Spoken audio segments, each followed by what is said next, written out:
Well, somebody that you were, I think, about to mention is Lonnie Donegan, and I want to know what kind of influence did he have on you? First of all, who was Lonnie Donegan? He's probably not as well Lonnie known as a lot Donegan of was other. a Scottish Glaswegian. What would you call it? He did a thing, a music called skiffle, which was based on kind of old lead belly, early American folk songs, country songs, but done in a certain way, in a kind of music that was accessible to everybody.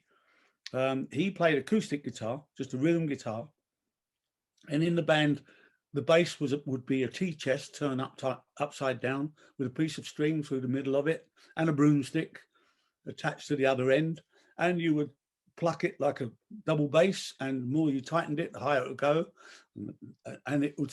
And they sounded fantastic.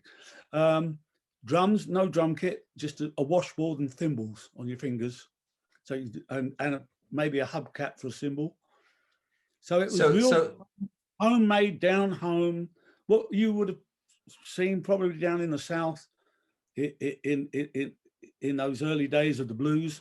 But we were the early days of working class London, knocking out our own music. And Lonnie Donegan was, I mean, there were popular musicians, you know, world-renowned musicians at the time, like Elvis, but Lonnie Donegan, I don't think achieved that kind of fame. Maybe, you know, where you were. But what different kind of fame. You'll find if you look through the British singers of that period, people like Robert Plant, so many of us. Yeah. You look at their inspirations, and it will be Lonnie Donegan. It doesn't matter about how famous he was. That wasn't the important bit of it. It was what he was doing. And what was he doing? What was he doing that was so appealing to you guys? It made us realize we could do this. We could never be Elvis. I mean, we all thought we looked like Elvis. Of course, none of us did. But he made us feel this is possible. I can do this.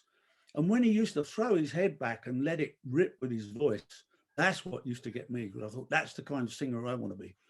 That makes absolute sense. That's where I'm most comfortable, when I'm singing, screaming. Well, it's not necessarily screaming. It's more than that. It's just getting those deep inside emotions out there.